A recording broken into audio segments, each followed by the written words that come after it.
नमस्कार, मैं हूं प्रीति रघुनंदन और आप देख रहे हैं न्यूज 18 इंडिया पर अपना फेवरेट डिबेट शो हम तो पूछेंगे। अंग्रेजों की गोली का शिकार बनकर दम तोड़ने वाली मातंगिनी हजारा की जुबान पर आखिरी शब्द वंदे मातरम थे। बंगाल में चले आजादी के आंदोलन में वंदे मातरम गीत राष्ट्रभक्तों की धमनियों में क्रांति बनकर दौड़ता था। वंदे मातरम यानी हिंदुस्तान की जंग आजादी का पर्याय। 1896 में कांग्रेस के कलकत्ता अधिवेशन से लेकर न मालूम कितने अधिवेशनों में अब तक वंदे मातरम गाया बजाया जा चुका है। आजादी के बाद कांग्रेस की पहचान तक बन चुके इसी गीत को मध्य प्रदेश की कांग्रेस सरकार ने बैन कर दिया है। राज्य सचिवालय, जिसे मंत्रालय कहा जाता है, वहां अब हर महीने की पहली तारीख को वंदे मातरम नहीं गूंजेगा। बीजेपी ने 14 साल पहले राष्ट्रगीत गाने का रिवाज बनाया था। नई कमलनाथ सरकार ने इस रिवाज को नए साल की पहली तारीख से खत्म कर दिया। अब मुख्यमंत्री कमलनाथ की दलील है कि इस गीत के नए रूप को नए तरीके से गाया जाएगा और जल्द ही इसकी नई तारीख का ऐलान होगा। वंदे मातरम के जो 2 अंतरा गाए जा रहे हैं उसे पंडित नेहरू, अबुल कलाम आजाद, सुभाष चंद्र बोस और आचार्य नरेंद्र देव जैसे राष्ट्र नायकों की कमेटी ने हरी झंडी दी थी। जिस गीत का संबंध राष्ट्र धर्म से हो उस पर रोक लगाकर कांग्रेस ने क्या किसी धर्म से उसे जोड़ दिया है? क्या ये कांग्रेस की तुष्टीकरण की नीति का हिस्सा है? बीजेपी के अध्यक्ष अमित शाह ने कांग्रेस पर हिंदुस्तान के हृदय मध्य प्रदेश को तुष्टीकरण का केंद्र बनाने का आरोप लगाया। राष्ट्रगीत पर जिस तरह की सियासत शुरू हुई है उस पर कई वाजिब सवाल खड़े होते हैं जो आज हम पूछेंगे। हम तो पूछेंगे, क्या 2019 के चुनाव से पहले वंदे मातरम पर रोक का मकसद तुष्टीकरण की राजनीति है? क्या वंदे मातरम पर पाबंदी राष्ट्रगीत से प्रेम करने वालों का अपमान नहीं है? और क्या देशभक्तों को प्रेरणा देने वाले प्रतीकों पर सियासत देशहित में है? फिर सियासत में घिरा वंदे मातरम और इन सवालों पर बड़े पैनल से करेंगे बड़ी चर्चा। लेकिन पहले नजर पूरे घटनाक्रम पर।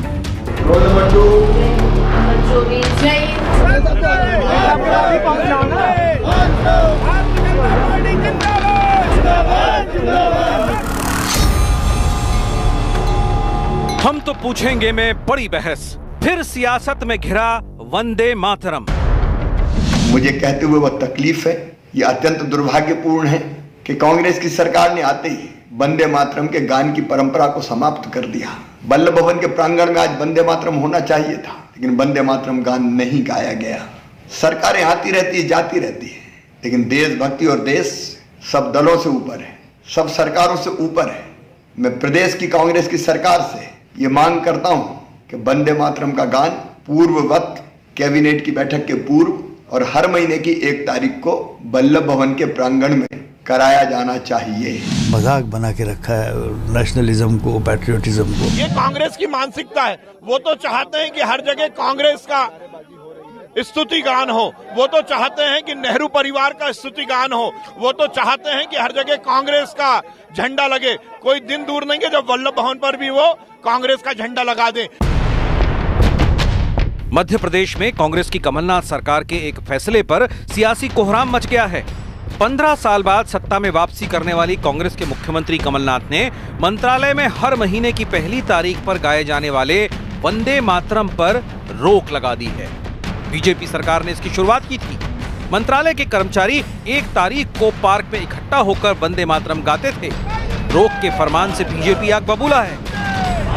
वंदे मातरम को बंद करके मध्य प्रदेश की आम जनता की को अपमानजनक स्थिति में लाकर खड़ा किया है।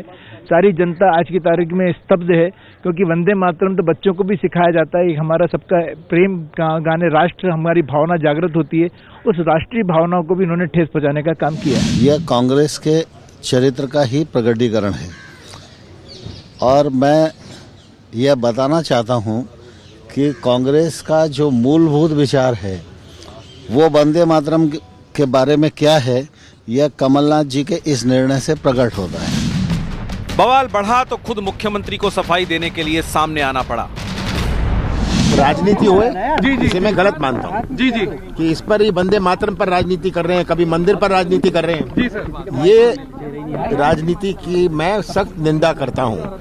वंदे मातरम का मैं एक नया रूप दूंगा और वो आज कल में घोषित करूंगा। वंदे मातरम आजादी का मूल मंत्र था। अगर इसको कांग्रेस रोक लगाती है, इसका मतलब भारत में एक नई रेखा खींचने की कोशिश कर रही है। राष्ट्रवादी और राष्ट्रवादी ये लोग अब लगता है जिन्ना के पथ पे चल रहे हैं, भारत को तोड़ने की कोशिश कर रहे हैं। कमलनाथ कह रहे हैं कि वो वंदे मातरम को नया रूप दे रहे हैं। सवाल उठता है कि क्या कांग्रेस ने जिस गान को आजादी के ताल में बदल दिया था, उसे वंदे मातरम का वो रूप पसंद नहीं है? कहीं राष्ट्रगान वंदे मातरम से इन्हीं दो शब्दों को हटाने की तैयारी तो नहीं हो रही है? ऐसे चीजों को जो है बहुत जो तरजीह देने का काम नहीं। नए सिरे से शुरू किया जाएगा तो पहले क्या ये बंद किया जाएगा? क्या वंदे मातरम बंद करेंगे? इसका मतलब है कि वंदे मातरम के प्रति कमलनाथ जी की कितनी आस्था है उसका उजागर हुआ। ठीक नहीं किया है, एक तो उसको खामियाजा भुगतना भी पड़ेगा। अभी देशभक्ति के गीत अगर नहीं गाएंगे तो क्या इनका चालीसा गाएंगे लोग? राष्ट्रगीत और राष्ट्रगान को अनिवार्य किए जाने पर कांग्रेस की हिचक जग जाहिर है। 2 दिन पहले गुजरात सरकार ने स्कूलों में हाजिरी पुकारे जाने पर जय हिंद और जय भारत बोलने का फरमान सुनाया, तो कांग्रेस को इसमें भी सियासत सूझ पड़ी। ये वही पार्टी है जिसने कभी भी संविधान को पूरी तरीके से नहीं माना, राष्ट्रीय ध्वज को पूरी तरीके से नहीं माना, राष्ट्रगान को पूरी तरीके से नहीं माना, कभी आज़ादी के आंदोलन में हिस्सा नहीं लिया इसके लोगों ने, बल्कि बार बार माफियां मांगी सरकार, अंग्रेजी सरकार से। देखा जाए तो शिक्षा व्यवस्था को सुधारने में नाकाम रही भाजपा अपनी भूल को छुपाने के लिए, अपनी गलतियों को छुपाने के लिए और अपनी विफलता को छुपाने के लिए ऐसी सब नौटंकी करती है। ये थोपने की राजनीति है बच्चों पे। इस राजनीति से वो स्कूली बच्चों के पे एक अपनी बात थोपना चाहती है। जय हिंद, जय भारत और वंदे मातरम पर जारी सियासत में बीजेपी हमेशा कांग्रेस की नीयत पर सवाल खड़े करती रही है। हम तो पूछेंगे कि क्या एमपी में कमलनाथ सरकार का सरकारी कर्मचारियों के वंदे मातरम गाने पर रोक लगाना देश का अपमान है? और अब सुनिए आज का सबसे बड़ा सवाल। हमारा सवाल है, क्या एमपी में कमलनाथ सरकार का सरकारी कर्मचारियों के वंदे मातरम गाने पर रोक लगाना देश का अपमान है? अगर आपका जवाब हां है तो HTP स्पेस Y लिखें। अगर आपका जवाब नहीं है तो HTP स्पेस N लिखें। आप अपनी राय 51818 पर भेज सकते हैं। ट्विटर पर आपकी राय का हमें इंतजार रहेगा। #HTP और #वंदे मातरम पर बवाल के जरिए आप अपनी राय हमें भेज सकते हैं। बड़ी चर्चा में आज हमारे साथ खास पैनल जुड़ रहा है। परिचय करवाऊंगी बीजेपी से चिंतामणि मालवीय आज बीजेपी का पक्ष रखने के लिए हमारे साथ होंगे। थोड़ी देर में दुष्यंत नागर हमारे साथ जुड़ रहे हैं। विश्लेषक विनोद बंसल आज VHP की तरफ से हमारे साथ प्रवक्ता होंगे। विवेक श्रीवास्तव CPI का पक्ष रखने के लिए, कपिल कुमार आज हमारी और सबकी नजर उन पर होगी कि इतिहास में क्या बताता है वंदे मातरम, क्या अहमियत है वंदे मातरम की। हम चर्चा में उनको जरूर लाएंगे। शेष नारायण सिंह वरिष्ठ पत्रकार हमारे साथ चर्चा में जुड़ रहे हैं। दुष्यंत नागर से शुरुआत मैं करूं उससे पहले मैं शुरुआत आज करूंगी विवेक श्रीवास्तव आपसे। जरा बताइए कि कांग्रेस को क्या तकलीफ नजर आती है आपको जिस तरह से रोक लगाई है वंदे मातरम को लेकर? देखिए, वंदे मातरम शब्द में किसी को तकलीफ नहीं है, तकलीफ दिल से होती है। सब लोग कहते हैं आई लव इंडिया, मुझे भारत से प्यार है, जय भारत, तो फीलिंग वही है। लेकिन भारतीय जनता पार्टी एक जबरदस्ती का कल्चर कायम करना चाहती है जिसमें वो साबित करना चाहती है कि I am nationalist, I am super nationalist, मैं सुपर राष्ट्रवादी हूं और बाकी सारे यहां गद्दार बैठे हुए हैं। मैं कई बार मुसलमानों से मिला, मुसलमानों के नेताओं से मिला और बहुत से लोग जिन्होंने वंदे मातरम की मुखालिफत करी उनसे भी मिला। मैंने बोला आपका स्टैंड क्या है? उन्होंने बोला हमारे दिल के अंदर देश की निष्ठा में कोई कमी नहीं है, हम सब हिंदुस्तान से प्यार करते हैं। बस जब हम वंदे मातरम शब्द यूज करते हैं तो उसमें मूर्ति पूजा की एक झलक आती है, तो उससे हम थोड़े से विचलित होते हैं। इसके अतिरिक्त जहां तक देश के प्रति पेट्रियोटिज्म का सवाल है, हम सब हिंदुस्तान के साथ खड़े हुए हैं। अब जबरदस्ती उसको ठहरिए, सवाल क्या था मेरा सवाल बीजेपी से जुड़ा हुआ नहीं था। बीजेपी का पक्ष जानने के लिए हमारे साथ चिंतामणि साहब हैं। आप मुझे ये बताइए, कांग्रेस को वंदे मातरम पर रोक लगाने की जरूरत क्यों पड़ी?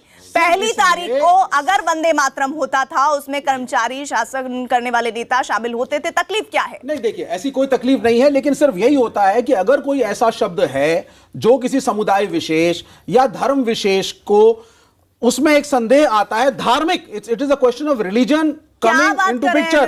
वंदे मातरम शब्द कर रहे हैं, हमारे आजादी के तराने को आप किसी धर्म से जोड़ेंगे? देखिए वंदे मातरम में नहीं, इसमें कोई कैसी बेतुकी दलील है आपकी? तो आई लव इंडिया में क्या खराबी है? दुष्यंत नागर, कांग्रेस आई लव इंडिया में क्या खराबी है? जय हिंद में क्या खराबी है? तो जय हिंद बोलेंगे, वंदे मातरम बोलना जरूरी है? ये जरूरी है कि सारे मुसलमान आपके हिसाब से चले? तापमान थोड़ा कम करिए श्रीवास्तव जी। देखिए वंदे मातरम के विषय में कोई व्यक्ति, मुझे लगता है कि 133 साल पुरानी उस पार्टी को पाठ पढ़ाने का प्रयास ना करे जिसने इस देश की आजादी को दिलाया है और जो उस वक्त का उनका प्रमुख तराना था। तो पहली बात तो मैं बड़ी विनम्रता पूर्वक कहना चाहता हूं। और दूसरा, आप लोग उस सरकार को क्रिटिसाइज करने लग गए। अरे जिसने 70 साल में कोई ऐसा मुख्यमंत्री नहीं हुआ भाई जैसा कमलनाथ है, उसका गुणगान करना चाहिए। जिसने 2 घंटे में कर्जा माफ किया, पेंशन दुगना किया, गर्भवती महिलाओं के लिए दुगना किया, और जो बच्चियों का विवाह होता है 26,000 से 50,000 कर दिया, उसके ऊपर बात नहीं कर रहे हैं। सरकार अभी अपना कार्यभार संभाल रही है। आज वंदे मातरम पर आप रहिए तो ज्यादा बेहतर होगा। और हम कांग्रेस को पाठ पढ़ाने की बात नहीं कर रहे। कांग्रेस को पाठ इसलिए पढ़ाना पड़ रहा है कि जो आजादी के तराने में कांग्रेस ने खुद जो गाना सबसे ज्यादा बुलंदी के साथ जिस गीत को गाया, आज वही उस पर रोक लगा रही है। यही तो सवाल है। मिथ्या भाषण, झूठा प्रचार, दुष्प्रचार, सरकार कार्यभार संभाल रही है, वो फॉर्मेट बनाएगी अपना, और सही तरीके से चीजों में अगर कुछ परिवर्तन करें तो सरकार को समय देना चाहिए। सरकार की आलोचना नहीं करना चाहिए। और उस सरकार की आप आलोचना कर रहे हैं जिस सरकार ने बेहतरीन काम किया है। कमलनाथ जी के कार्यकाल को दुष्यंत नागर का भाषण बंद करिए और ये बताइए वो कौन सी रूपरेखा तय होगी? चलिए स्पष्ट कर दीजिए, आज कौन सी रूपरेखा तय होगी वंदे मातरम को लेकर? नया वंदे मातरम लिखा जाएगा क्या? बताइए देश की जनता को। हमें समय देना चाहिए, ऐसे मुख्यमंत्री को समय देना चाहिए जिसने कुर्सी पर बैठते ही 2 घंटे के अंदर गरीब किसानों को उनका हक दिया, जो वादा किया एक एक वचन को निभा रहे हैं वो लोग। उस पर डिबेट हमने की है, हमने क्रेडिट दिया है, लेकिन प्लीज वो महिमा मंडन आज की डिबेट में शुमार मत कीजिए। कांग्रेस तो का मंच नहीं है। अरे भाजपा का महिमा मंडन करें तो सुनिए, जो 38 साल से जब से पार्टी बनी, दुष्यंत नागर मंदिर की कसमें खा रहे थे और कल मना कर दिया, जो आपके टीवी चैनल में बोल के जाते थे डिबेट में शामिल होने से अपने आप को बचाते रहे। हम कानून बना रहे हैं मंदिर के लिए, और कल प्रधानमंत्री जी ने कहा कि नहीं आएगा, उनका करें महिमा मंडन जो किसी बात पे ठहरते नहीं है। एक व्यक्ति ने 2 घंटे में कर्जा माफ किया है तो उसका महिमा मंडन बनता है भाई। भेजने पर इनकार कर दिया, आप क्या बात कर रहे हैं? कांग्रेस ने आज अपना प्रवक्ता भेजने से इस मुद्दे पर इनकार कर दिया। कांग्रेस पार्टी की बात नहीं कर रहा, तो आप मैं एक उस व्यक्ति की बात कर रहा हूं, कमलनाथ जी की बात कर रहा हूं, जिस व्यक्ति ने बैठते ही अपना वादा पूरा किया, 2 घंटे में अपनी कलम से साइन किया और किसान को ऋण से मुक्त कर दिया। मैं उस व्यक्ति की बात कर रहा हूं, मैं उस व्यक्ति की सराहना कर रहा हूं और मैं सराहना करूंगा, 100 बार करूंगा। ऋण माफी से आगे बढ़े, ऋण माफी से आगे बढ़े। जी जी जी, ऋण माफी से आगे बढ़े। वंदे मातरम एक बड़ा कंट्रोवर्शियल और पुराना मुद्दा है। आप दुष्यंत नागर, यानी तो संविधान सभा भी गलत थी ना? उसने ही तो किया था कि भाई अब आप वंदे मातरम गाइए, ये हमारा राष्ट्रगीत है, वो गलत थी ना? सुभाष चंद्र बोस, पंडित नेहरू सब गलत थे, अबुल कलाम आजाद गलत थे। नहीं ऐसा नहीं है। आप एक कंट्रोवर्शियल रिलीजियस इशू को जबरदस्ती घसीट रहे हैं। आपको प्लीज आप सुनिए, अब उनको रिस्पॉन्ड फॉर 10 सेकंड्स। आप 10 सेकंड मेरे से रिस्पॉन्स कीजिए। वंदे मातरम का सम्मान यू टेक 10 सेकंड्स। बच्चा वंदे मातरम का सम्मान, वंदे मातरम और आई लव इंडिया और हिंदुस्तान के प्रति जो फीलिंग्स है उसमें किसी में कमी नहीं है। आप जबरदस्ती जो है इसको नेशनलिज्म का रूप दे रहे हैं। वंदे मातरम नेहरू, पटेल, गांधी उनका गाया हुआ तराना है और जिसे फक्र के साथ, गर्व के साथ भारत के लोग गाते हैं। बहुत बढ़िया बात है, गर्व के साथ गाते हैं, लेकिन कमलनाथ ने वहीं पर अपने राज्य में रोक लगा दिया, जो भारत का दिल है वहीं रोक लगा दी है। चिंतामणि, मना नहीं किया। अरे ये बिल्कुल सरासर गलत बोल रहे हैं। बहुत बोल लिया आपने। चिंतामणि जी जरा बताइए क्या तकलीफ है कांग्रेस को वंदे मातरम से? देखिए, कांग्रेस की हमेशा विशेषता रही है कि वो हर राष्ट्रवाद और देशभक्ति के हर चीज से उसको नफरत है, और यही कारण है। बात लॉजिकल होना चाहिए। आप देखिए कि इसी तराने को गा करके हमारे देशभक्तों ने, हमारे शहीदों ने अपनी जान दी, इस देश को मां मान करके, और धर्म से भी ऊपर इस देश को। आपकी पार्टी कब से शहीदों में हो गई? मुझे आपकी पार्टी कब से शहीदों में हो गई? सारे शहीदों, जनसंघ और आरएसएस कब से शहीदों में हो गया? अपने एक फ्रीडम फाइटर का नाम बनाइए। परेशानी आप अपने एक फ्रीडम फाइटर का नाम बताइए सर। आपका एक ही फ्रीडम फाइटर नहीं है, आपका एक ही फ्रीडम फाइटर नहीं है। There is no freedom fighter sir. Vande Mataram? आप काफी नामे लिखते थे अंग्रेजों को। आश्चर्य है सीपीआई को। सर, भारतीय जनता पार्टी, जनसंघ और आरएसएस को लोग तो माफी नामे लिखते थे। कांग्रेस की वीर सावरकर तो माफी नामे लिखते थे अंग्रेजों को। देखिए सीपीआई की बहुत बड़ी परेशानी, हम शहीदों की पार्टी है, आप गद्दारों की पार्टी रहे हैं। अरे आपने कभी नहीं लड़ा। 1962 में चाइना का समर्थन किया था। कब लड़े आजादी में? कम्युनिस्ट पार्टी ने। आप अपने फ्रीडम फाइटर का नाम बताइए। कम्युनिस्ट पार्टी अंग्रेजों के साथ रही है। फ्रीडम फाइटर का नाम नहीं बता सकते अंग्रेजों के साथ रही है। आप अंग्रेजों से लड़े ही नहीं। अंग्रेजों से हम लड़ते थे, गोली खाते थे। कोई एक आदमी बता दीजिए, भगत सिंह पर आप लाल लेबल लगा रहे हैं। भगत सिंह पर लेबल लगा रहे हैं वामपंथी होने का। वो कभी वामपंथी नहीं थे। उन्होंने वंदे मातरम गाया तो आपको परेशानी क्यों है? भगत सिंह ने वंदे मातरम गाया तो आपको परेशानी क्यों है? ये केवल तुष्टिकरण का सवाल है। आपकी विचारधारा के लोगों ने अंग्रेजों के साथ गठबंधन किया और आप कभी नहीं लड़े देश के लिए। बुलाया जा सके केवल वोट पाने के लिए, आप नहीं है नेशनलिस्ट। तरफ रख देंगे। मातरम गाना नेशनलिस्ट होना या एंटी नेशनलिस्ट होने की चर्चा नहीं है, लेकिन वंदे मातरम क्यों नहीं जाना चाहिए, सवाल ये है। कपिल कुमार बताइए जरा, वंदे मातरम की हमारे मुल्क में क्या अहमियत है? देखिए, सबसे पहले तो मुझे एक बात पे हंसी आती है कि कॉफी टेबल की किताबें पढ़ के जो इतिहास पे चर्चा शुरू कर देते हैं। ये विषय नहीं है, इनका जवाब मैं किसी दिन और दूंगा। अभी जो ये कह रहे थे कि सीपीआई अपने आप को बहुत बड़ी नेशनलिस्ट बता रही है, अरे मार्क्सवाद में तो नेशनलिज्म को बुर्जुआ कॉन्सेप्ट कहा गया है।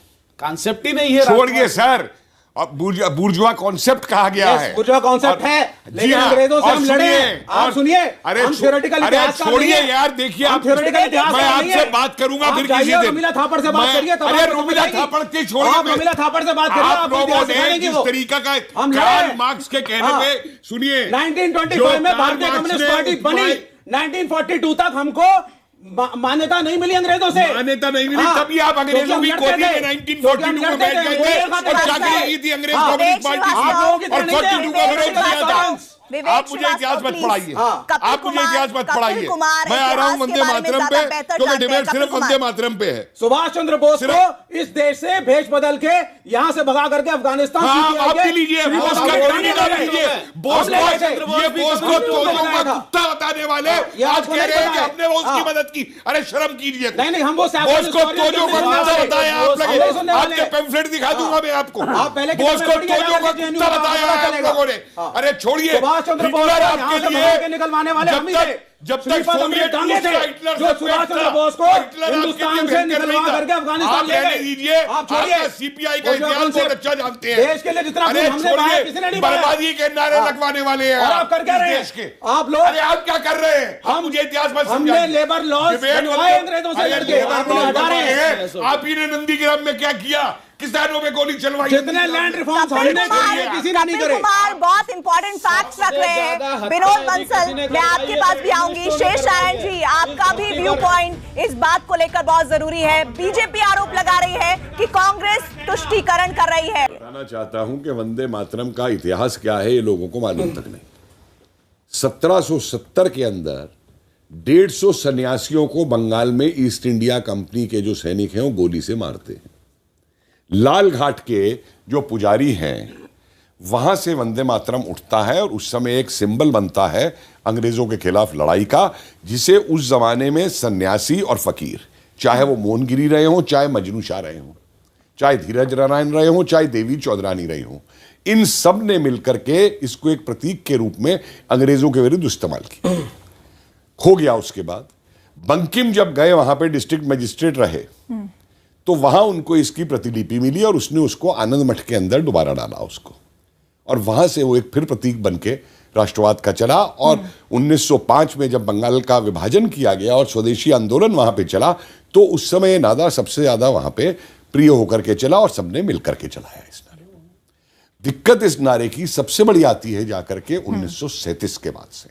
1937 के चुनाव में जब मुस्लिम लीग हार गई और उसके बाद में जब कांग्रेस के लोगों ने उस जीत के बाद में जो असेंबलियां थी उनके अंदर कांग्रेस के लोगों ने वंदे मातरम का गान गाना शुरू किया, तो वहां मुस्लिम लीग ने सबसे ज्यादा उसका विरोध किया कि ये नहीं गाया जाएगा। उसके बाद रविंद्रनाथ टैगोर जी तक के यहां ये बात गई। सुभाष चंद्र बोस कांग्रेस के प्रेसिडेंट थे, उस समय हरिपुरा से बने थे। नेहरू और वो दोनों मिलकर रविंद्रनाथ टैगोर जी से बातचीत करते हैं। टैगोर और सुभाष चंद्र बोस ने बड़ी बात स्पष्ट कर दी उन्होंने कहा कि अगर हम बात इनकी ये मान भी लेते हैं कि हम वंदे मातरम नहीं गाते, तो कल को ये दूसरा बहाना कोई ले आएंगे, क्योंकि इसका आप डिबेट को हिंदू वर्सेस मुसलमान ले जा रहे हैं। अरे यार बात को बता हिंदू मुसलमान नहीं कहेंगे क्या यार, आप लोगों के बस की जब आप लोग सुनना नहीं चाहते हैं। जी हाँ, इसका बिल्कुल धार्मिक है, मुझे एक बात है, इसलिए धर्म आएगा ही। मुझे ये आदत है कम्युनिस्टों की, ये कम्युनिस्टों की आदत है कि ये अपने हिसाब से। मेरी बात सुन लीजिए, मुझे गलत साबित करिए जो मैं कह रहा हूँ, हिम्मत है तो मुझे गलत साबित करिए। बार-बार इसमें मुस्लिम लीग और मुस्लिम्स को बिल्कुल है, क्योंकि आज भी इस देश के अंदर आज मुसलमान, हिंदुस्तान का मुसलमान देश प्रेमी है, जी हाँ, और आप मुसलमान इसका विरोध नहीं कर रहा है, समाज को बांटने की कोशिश कर रहे हैं। इसका विरोध इसका विरोध आप मुसलमान नहीं कर रहा है, इसका विरोध आप जैसे लोग अपनी वोट के लिए, अपनी वोट लेने के लिए आप विरोध करवा रहे हैं। आगे सुनिए, या तो इनको बुलवा लीजिए या मुझे बोलने दीजिए। कपिल कुमार मैं 10 सेकंड चाहूंगा काउंटर करने के लिए। आप काउंटर करना, ये स्पोकन है ना, मेरे तथ्यों को गलत साबित करें। कपिल कुमार अपनी बात पूरी करिए। आज भी हिंदुस्तान के अंदर मुसलमान जो देश का राष्ट्रवादी है और आम मुसलमान, किसी को कोई दिक्कत नहीं है। मेरा इनसे एक सवाल है, अगर ये धर्म और उसकी बात करते हैं अलग रखने की, तो एक तो जो कमलनाथ जी हैं, जो कमलनाथ जी ने वायदे किए, तो कमलनाथ जी ने वो जो कमरे में बैठ करके वायदे किए थे मुस्लिम वोट लेने के लिए, उन वायदों को भी पूरा करेंगे। और एक सवाल आज उठा रहा हूं कि धर्म की बात अगर नहीं है तो साबरीमाला मंदिर हिंदुओं की प्रॉब्लम है ना, आज तमाम मुस्लिम औरतों को वहां पे प्ले कार्ड लेके सीपीआई ने कोई करवा दिया। अरे छोड़िए, फोटो लगी पड़ी है, बकवास बंद करिए, तमाम नहीं है। आप शब्द अपने सही इस्तेमाल करिए, आप अपनी भाषा सही रखिए। मैं भी ऐसी भाषा बोलना जानता हूँ, मैं भी ऐसी भाषा बोलना जानता हूँ। आपको 50 करोड़ बकवास आप लोग करते हैं, मैं नहीं करता हूँ। आप लोग झूठा प्रचार करते हैं, आप लोग प्लीज आप इस तरह की भाषा इस तरह से नहीं आप इस्तेमाल कर सकते। दुष्यंत नागर आपसे कपिल कुमार ने सवाल पूछा है, बताइए सबरीमाला कोई मुसलमान और हिंदू औरतें नहीं है, वहाँ प्रोग्रेसिव हिंदू औरतें नहीं है। स्टॉप पॉलिटिसाइजिंग द इशू धर्म के आधार पर। एक मुस्लिम है, एक क्रिश्चियन है और एक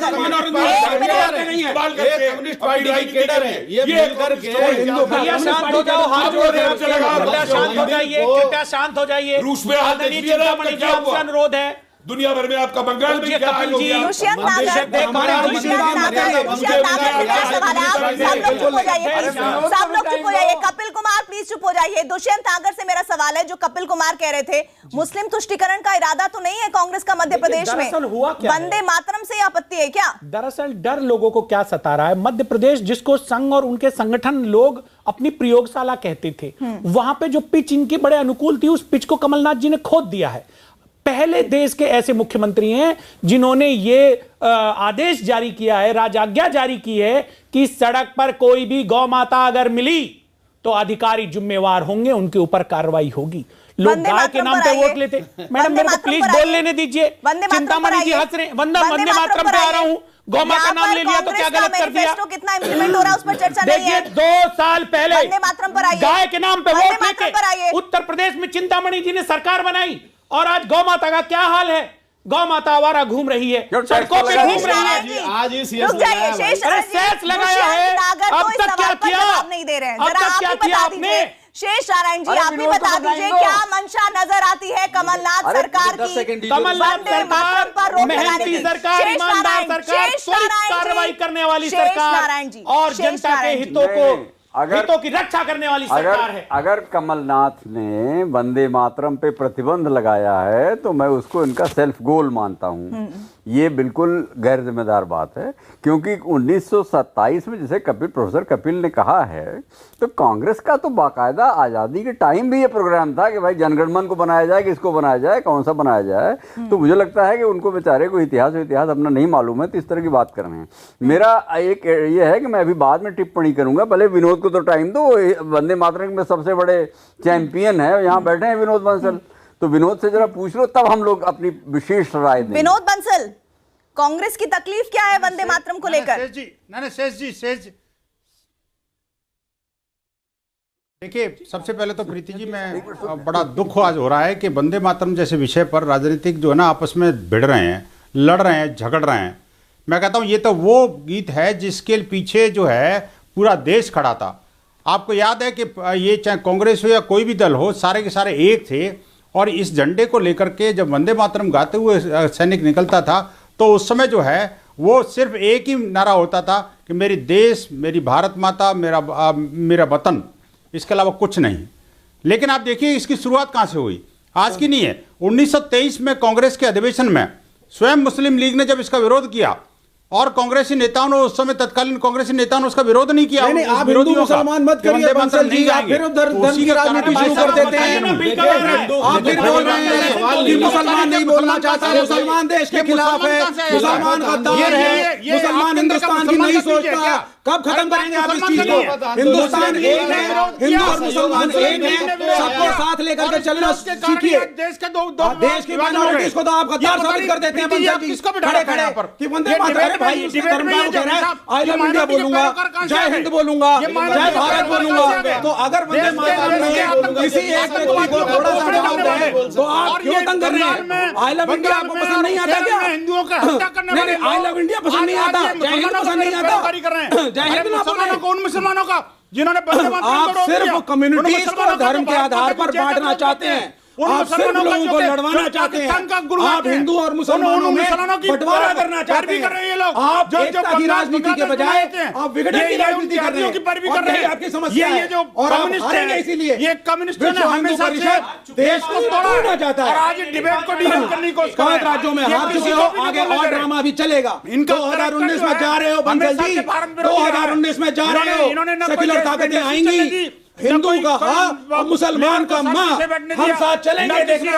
और आपकी ये जो डिवाइड एंड रूल पॉलिसी है ये चलने वाली नहीं है। आप कम्युनिस्टों को गद्दार कहो, आप मुसलमानों को गद्दार कहो, आप सबको गद्दार कह लो। देश आपकी सुनने वाला नहीं है, हमेशा से जब देश आपकी सुनने वाला नहीं है बंसल जी। ये हिंदू का हा और मुसलमान का माँ साथ रहेंगे। आप जो मर्जी करो, आप हमें गद्दार कहो, कम्युनिस्टों को गद्दार कहो, मुसलमान को गद्दार कहो। आप ये कहने से इस देश में कोई फर्क नहीं पड़ेगा। ये देश इकट्ठा रहेगा। शर्म करो। आप दोनों ने एक दूसरे पर लगा दिया कि भाई वंदे मातरम ये नहीं बोलना चाहते, क्यों नहीं बोलना चाहते, हम वंदे मातरम के अलावा क्या बोलना चाहते हैं। शेष जी को मैं यहाँ पर शामिल करना चाहूंगी। शेष जी जरा बताइए, कांग्रेस से टैग्ड कांग्रेस मार्का वंदे मातरम, आज कांग्रेस खुद रोक लगा दे रही है। ये सेल्फ गोल, फिर तो ये वही हालत हो जाएगी जैसे पटेल और गांधी को लेकर बीजेपी कहते हैं हमारे हैं। ये वही स्थिति होने जा रही है इस मामले में भी, ऐसा लग रहा है। मैंने ये तो मैं ये सीपीआई के प्रतिनिधि पे मैं बहुत गुस्सा हूँ। इसमें दो राय नहीं है कि आरएसएस ने गांधी लेड आज़ादी के मूवमेंट में हिस्सा नहीं लिया था, तो उनकी दुखती रह गई, उस पर क्यों हमला कर रहे हैं आप? एक तो ये आपको नहीं है साहब। अब ये इन्होंने इनमें जब देशभक्ति सुनना यार, तो इसमें कम्युनिस्ट एक गलती। ये भाई भाषण मेरा भी डॉक्टर हेडगे, आप बोलिए पहले, शेष जी को बोलने दीजिए, वरिष्ठ हैं। भाई ऐसा है कि वो इशू जाने दो। आज इशू है कि वंदे मातरम पर उन्होंने प्रतिबंध लगाया, उनका मैंने रोक लगा दी है। आप मैक्सिमम ऑप्शनल कर सकते थे, क्योंकि कांग्रेस के इतिहास में जिस पार्टी का आप क्लेम करते हैं, हालांकि मैं मानता नहीं हूँ 1976 के बाद से कांग्रेस और जवाहरलाल और नेहरू और सरदार पटेल की कांग्रेस नहीं है, वो कांग्रेस इंदिरा जी की है। अगर आप उसके आप वारिस अपने को क्लेम करते हैं तो आप कांग्रेस की जो ओरिजिनल थाती है उसी को आप क्यों डैमेज कर रहे हैं, नंबर 1। और नंबर 2 कि आप ये जो झगड़े वाले मुद्दे हैं इसको क्यों पहले उठा रहे हैं। वंदे मातरम पे अगर विवाद है तो वंदे मातरम पे आप ऑप्शनल कर सकते थे। ये तो लगता है कि सेल्फ गोल है। और दूसरी बात जो है कि ये क्लेम करना कि अभी जैसे माननीय सांसद जी कह रहे हैं कि डॉक्टर हेडगेवार आज़ादी की लड़ाई में शामिल हुए थे, तो आप मुझको और कपिल कुमार को इस विषय पे मजबूर न करें, क्योंकि हमारे पास डॉक्यूमेंट हैं जिसमें कि नागपुर की कोर्ट ने उनको सजा की थी, हमने उसको देखा हुआ डॉक्यूमेंट को, तो हम वो बातें यहाँ नहीं करेंगे, उससे आपको एम्बैरेसमेंट होगा। शेष नारायण जी ने जो भी बोला सही बोला। कि आरएसएस का देश की आजादी की लड़ाई में कोई रोल नहीं रहा है, हम उस पे भी आपको नहीं छेड़ेंगे। हम आज के हिंदुस्तान पे आते हैं, 2018 और 2019 आ चुका है, नया साल बीत चुका है। 2019 के अंदर हम किस तरह के इंडिया को देख रहे हैं? क्या ये जरूरी है कि रोल ये हिंदू वर्सेस मुसलमान की राजनीति हो? डेवलपमेंट में बात क्यों नहीं करते? गुजरात में 2014 से अब तक गुजरात में लोकपाल नहीं है, हम बात नहीं करते। हम क्या कहना चाहते हैं बार बार कि मुसलमानों का एक तबका है और वो देशभक्त नहीं है? क्या ये राजनीति सही है? ये गलत राजनीति है। इस तरह के इश्यूज को हमें कभी नहीं उठाना चाहिए। हमेशा से हिंदुओं का बंसल साहब, हिंदुओं के डेवलपमेंट की सोचिए। बंसल जी, हिंदुओं के डेवलपमेंट की सोचो। मैंने उस दिन भी आपको कहा था, एक हिंदू को डॉक्टरी की पढ़ाई के लिए 50 लाख से 1 करोड़ लगता है। आप हिंदुओं के डेवलपमेंट की बात करो, ये ठीक लो। हम तो आपको अपील करते हैं कि देश के हिंदुओं के लिए डेवलपमेंट पॉलिटिक्स लाओ। कुछ फीस कम करो, एक एमबीए की पढ़ाई की फीस, एक इंजीनियरिंग की फीस, एक मेडिकल कॉलेज की फीस, कृपा करके इसके लिए आंदोलन करें। हिंदुओं के लिए ही करें। कब तक आप डिवीजन की पॉलिटिक्स करेंगे और जला करके आपने डेवलपमेंट कर दिया? There is no religious issue. Hindu and मुसलमान आपका डेवलपमेंट दुनिया ने देखा है। हिंदुस्तान एक रहेगा। आपका डेवलपमेंट दुनिया ने देखा है। बीजेपी जो मर्जी कर ले, हम इकट्ठे रहेंगे और भारत आगे बढ़ेगा। ये डेवलपमेंट वंदे मातरम को हिंदू मुस्लिम किसने किया? वंदे मातरम अगर 13 साल से मध्य प्रदेश में गाया जा रहा था तो उस पर अगर रोक लगेगी तो इस तरह के सवाल उठेंगे कि आखिर गवर्नमेंट ने ये स्टैंड क्यों लिया? पर राजनीति हुए जिसे मैं गलत मानता हूँ कि इस पर ही वंदे मातरम पर राजनीति कर रहे हैं, कभी मंदिर पर राजनीति कर रहे हैं। ये राजनीति की मैं सख्त निंदा करता हूँ। वंदे मातरम का मैं एक नया रूप दूंगा और वो आज कल में घोषित करूंगा। मध्य प्रदेश के चीफ मिनिस्टर कमलनाथ को आप सुन रहे थे, जिसमें वो बता रहे हैं कि वंदे मातरम का नया रूप होगा, इसलिए अभी हमने 1 तारीख, हर पहली तारीख को होने वाला वंदे मातरम सचिवालय में उस पर रोक लगा दी है, उसके गायन पर। सीधे रुख करेंगे चिंतामणि साहब का। चिंतामणि, आप बहुत देर से चुप थे इस पूरी डिबेट में, मैं आपसे सीधा सवाल कर रही हूं। अमित शाह कह रहे हैं इस पूरे मामले पर बलिदानों का, जो बलिदान किया है जिन लोगों ने हमारे देश को आजादी दिलाने में, उनका तो अपमान है ही, ये मध्य प्रदेश की जनता के साथ विश्वासघात है। जरा बताइए मध्य प्रदेश की जनता के साथ विश्वासघात कैसे है? देखिए, स्वाभाविक रूप से मैं तो पहले ही कहने वाला था जब मैंने शुरू किया था कि ये हमारी जो बलिदानी परंपरा है उसका अपमान है, लेकिन साथ में इसलिए विश्वासघात है कि जब से बैठे हैं कमलनाथ जी, उन्होंने सबसे पहले एक कागज पर जरूर साइन किया, लेकिन सबसे पहले उन्होंने शर्त लगाई कि ये 31 मार्च के पहले का होगा, जब केवल 10% लोग होते हैं। तो पूरी मध्य प्रदेश की जनता को ठगने का काम, धोखा देने का काम, छलने का काम उन्होंने किया। फिर जो भी उन्होंने आदेश दिए वो अभी तक इम्प्लीकेशन उनका कुछ नहीं है, और हमारा किसान, 3 किसान आत्महत्या कर चुके हैं उसके बाद से। अमित शाह के बयान पर बोलिए, विश्वासघात कैसे है? वंदे मातरम पर रोक मध्य प्रदेश की जनता पर विश्वासघात कैसे है?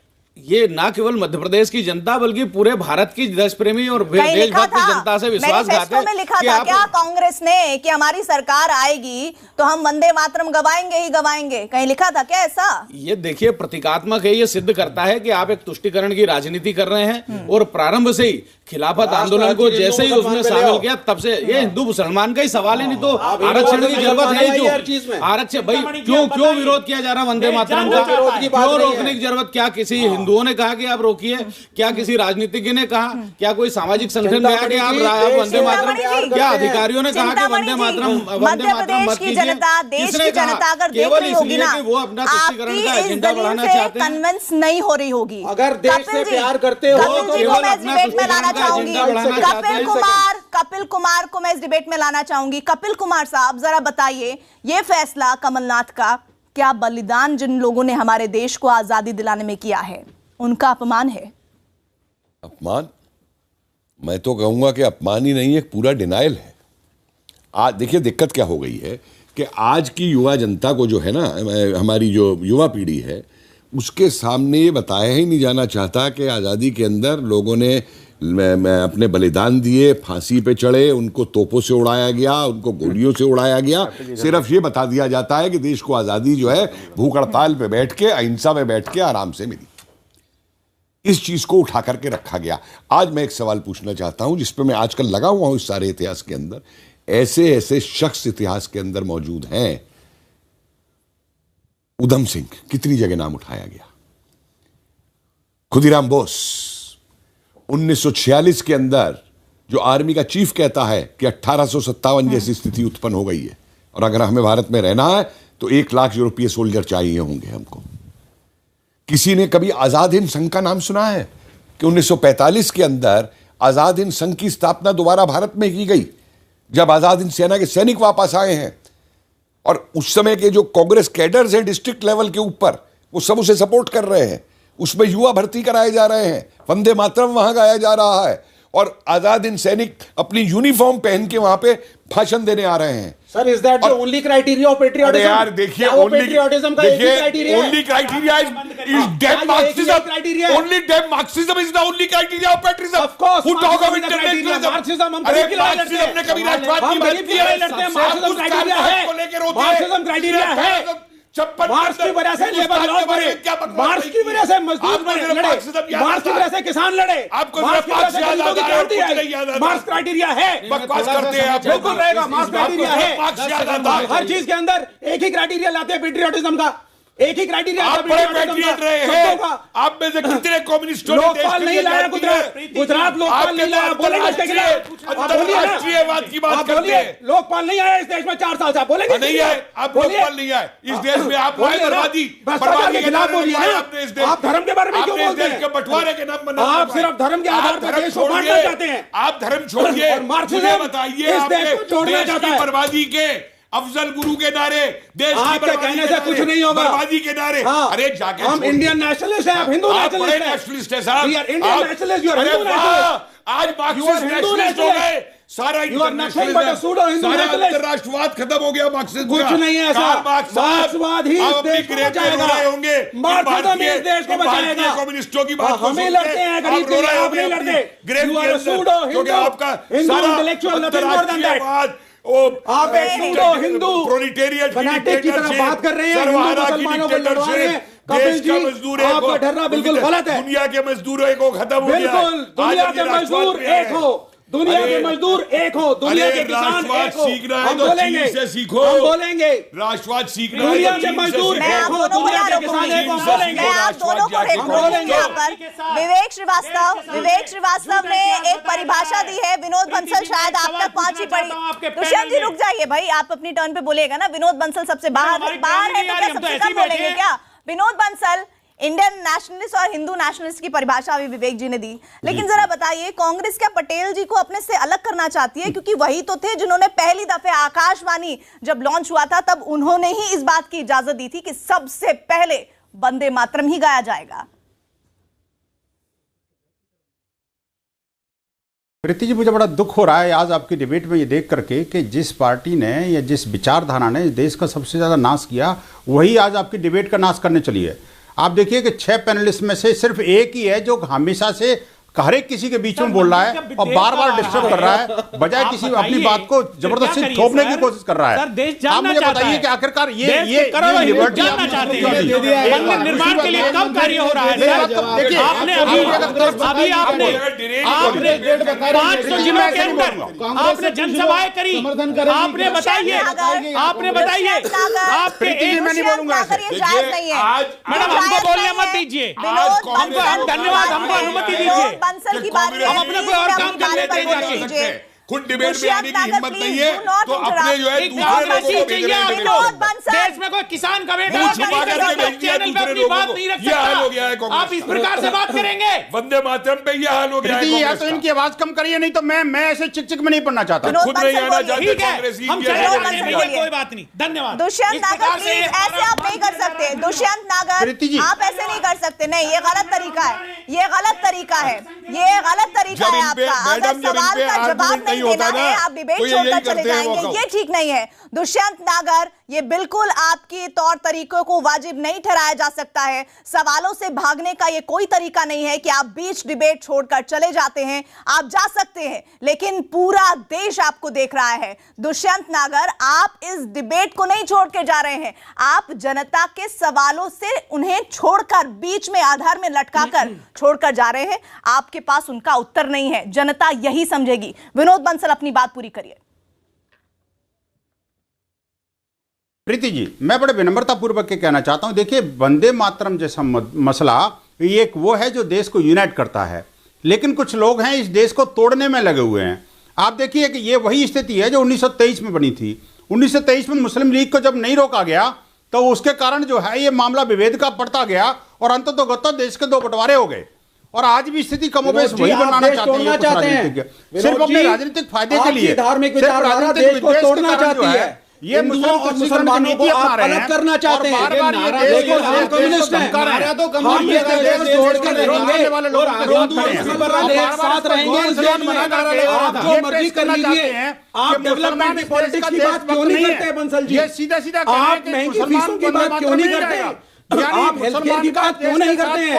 आप सिर्फ हिंदू वर्सेस मुसलमान की बात कौन नारा लगा रहा था जेएनयू में देश तोड़ने के? क्या कन्हैया आपका लीडर नहीं है? कन्हैया क्या उमर खालिद आपका कार्यकर्ता? उमर खालिद हमारा कार्यकर्ता नहीं है। आपकी नॉलेज में कमी है, आपकी नॉलेज में कमी है। ये जो पकड़े गए, मजदूर की लड़ाई लड़ते हैं, लड़ते रहेंगे।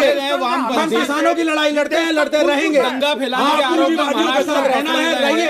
ये कम्युनिस्ट नहीं है, ये कम्युनिस्ट नहीं है जो चिंतामणि जी 20 लोगों ने नारे लगाए थे, आपने एक को भी नहीं पकड़ा।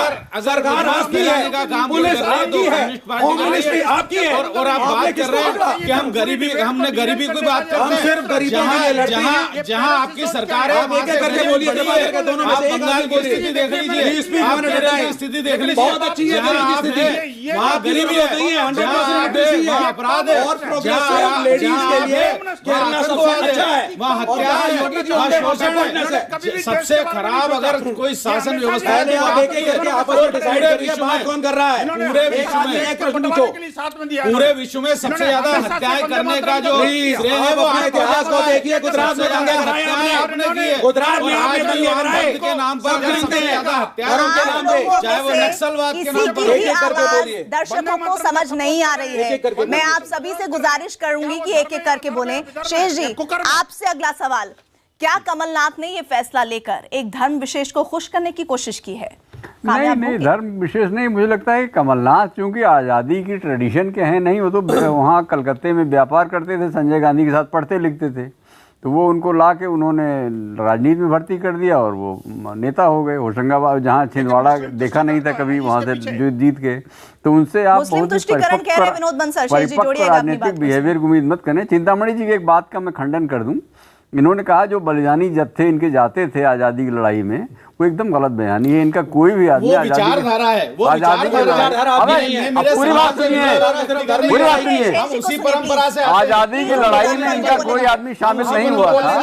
ये बात रिकॉर्ड में लेंगे। वो आपसे कहीं वरिष्ठ हैं, उनको बोलने दीजिए पहले।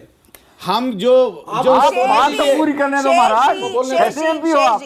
मैं कह रहा हूं कि आपने जो कहा कि बलिदानी जत्थे जो जाते थे तो गांधी जी के नेतृत्व में जाते थे, तो उसको ये कांग्रेसियों ने इनहेरिट तो किया लेकिन उसको संभाल नहीं पाए। इंदिरा गांधी ने इमरजेंसी लगा के कांग्रेस को खत्म कर दिया।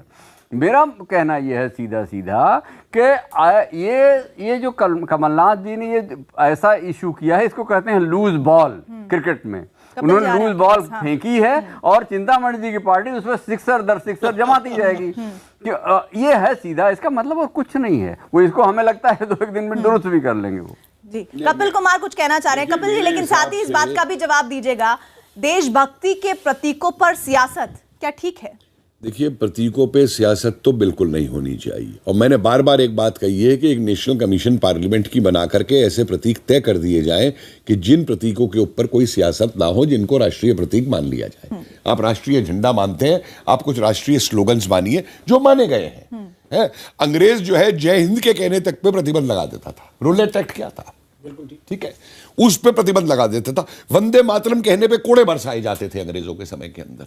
तो उस वंदे मातरम को बंद करके मेरे हिसाब से कमलनाथ जी ने जो है राष्ट्रीय आंदोलन और उन शहीदों की बात को तो छोड़िए, कमलनाथ जी ने किया क्या है कि वो आज की जो ये राजनीति आ रही है ना मॉडर्न टाइप की, कि जो राजनीतिक नेता बनने प्रधानमंत्री के ख्वाब देख रहे हैं, जिनको मालूम तक नहीं कि आज़ादी की लड़ाइयाँ क्या थी और आज़ादी के संघर्ष क्या थे, उनको सपोर्ट देने के लिए और वोट की राजनीति के लिए इन चीज़ों को बनाया जा रहा है। अदरवाइज इस देश के अंदर, इस देश का मुसलमान, मैं एक चैनल पे बोल रहा था, मैंने अजीम उल्लाह से लेकर के और उसके बाद मैंने बादशाह गफ्फार खान तक की जो कुर्बानियां थी, या जनरल कियानी था या असीम नेताजी के साथ थे, जब मैंने सबके नाम गिनाए तो मुझे एक युवक का फोन आया उसी समय चैनल पे, कहता है कि साहब ये नाम तो हमने कभी सुने नहीं। मैं कहा क्योंकि आपको ये नाम बताए नहीं जाएंगे, क्योंकि इन नामों पे सियासत नहीं हो सकती अलगाववाद की, इन नामों पे सियासत नहीं हो सकती वोट की। तो इसलिए देश की आम जनता को एक तरफ जो मेरा मानना है कि जिन जिन की कुर्बानियां थी, चाहे वो हिंदू थे, चाहे सिख थे, चाहे मुसलमान थे, उनकी कुर्बानियों को अंडरमाइन किया गया, और दूसरी तरफ कम्युनिटीज के अंदर भी जिनकी कुर्बानियां थी उनकी कुर्बानियों को, असली वालों को छुपा दिया गया। आपको सिर्फ जिन्ना याद रहता है कि जिन्ना ने देश को बंटवाया, और आपको अजीमुल्लाह याद नहीं रहता जो नाना साहब के साथ था, आपको बरकतुल्लाह याद नहीं रहता।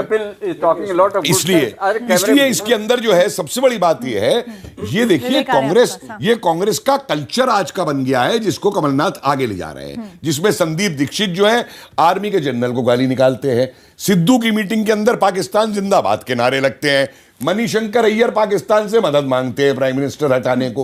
तो ये उस नई, जैसे अभी आपने कही कि ये उस नई कांग्रेस की जो इमरजेंसी के बाद से पैदा हुआ है, वो कांग्रेस का ही कल्चर है। इसके लिए ना तो मैं आपको सीपीआई को दोष दूंगा, ना सीपीएम को दूंगा, ना बीजेपी को दूंगा, ना किसी को और को दूंगा, लेकिन एक ये मैं अपनी देशी भाषा अपने इलाके की इस्तेमाल नहीं करना चाहता, लेकिन ये जो लड़कागिरी शुरू हुई है कांग्रेस कल्चर के अंदर, राहुल गांधी जी ने अभी कर्नाटक में राहुल गांधी जी ने वंदे मातरम रुकवाया। विवेक श्रीवास्तव, कपिल जी, मैं आपकी व्यू पॉइंट को एंडोर्स करता हूं कि आपने इतने सारे मुसलमान और हिंदू दोनों क्रांतिकारियों की बात करी, उनके नाम निकाले, उन पे रिसर्च किया। Hats off to you, I salute to you on this. नहीं, सैल्यूट की नहीं, सुनिए पूरी बात, सुनिए पहले पूरी बात सुनिए, पूरी बात सुनिए, पूरी बात मुझे बोलने देंगे, हमने बोलने दिया। आपने जो बोला बहुत अच्छा बोला, आपने बहुत अच्छी स्पिरिट में बोला, आपने नेशनल और हिंदू मुस्लिम यूनिटी पे बोला, लेकिन आप जो बाद में पॉलिटिसाइज कर देते हैं इशू को, मैं उसके खिलाफ हूं। आप लोकपाल के बारे में भी बोलिए, 4 साल से इस देश में लोकपाल उसके बारे में बोलिए।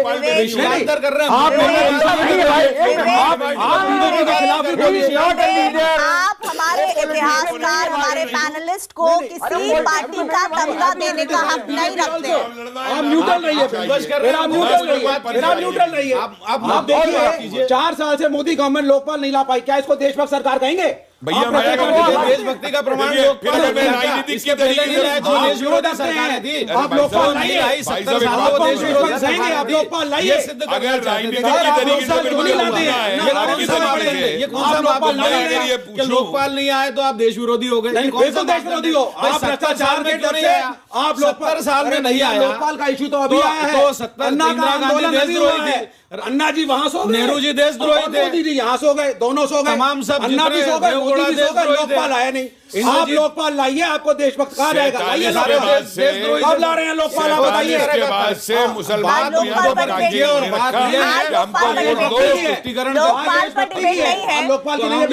पर डिबेट नहीं है। शेष जी, मैं आपसे बहुत महत्वपूर्ण सवाल पूछने जा रही हूँ, प्लीज आप लोग चुप हो जाइए। क्या वंदे मातरम पर पाबंदी राष्ट्रगीत से प्रेम करने वालों के सम्मान को, उनकी भावनाओं को आहत करने जैसा नहीं है? कौन बोले? वंदे मातरम पे पाबंदी इस देश में अंग्रेजी राज को वापस लाना है। शेष जी, नहीं, वंदे मातरम पे प्रतिबंध लगा के उन्होंने राष्ट्र की भावना तो नहीं, लेकिन अपना नुकसान जरूर कर लिया है। तो उन्होंने कुल्हाड़ी पे पैर मारा है, और मुझे लगता है कि इस तरह की हिमाकत से उनको बच कर। चिंतामणि जी, देखिए लगातार इस तरह की बातें पुरस्कृत हो रही है और उनको अच्छे पद दिए जा रहे हैं, उनको पार्टी में स्थान दिया जा रहा है। इस तरह देश विरोधी बात करने वाले को देखिए, राहुल गांधी ने स्वयं कर्नाटक में वंदे मातरम रुकवाया। इसके बाद हम देखते हैं कि राजस्थान में पाकिस्तान जिंदाबाद के नारे लगे। उसके बाद हम देखते हैं कि महाराणा प्रताप महारानी कहना चाहता हूँ, देश सर्वोपरि है, राजस्थान का सब प्यार करते हैं, धर्म के आधार पर प्रतिबंध लगेगा तो राष्ट्रगीत से प्रेम करने वालों को तकलीफ होगी और वो आवाज बुलंद होगी। और जो हमारा आज का पोल कह रहा है वो भी आपको बहुत कुछ बता चुका है। बहुत बहुत शुक्रिया आप सभी का।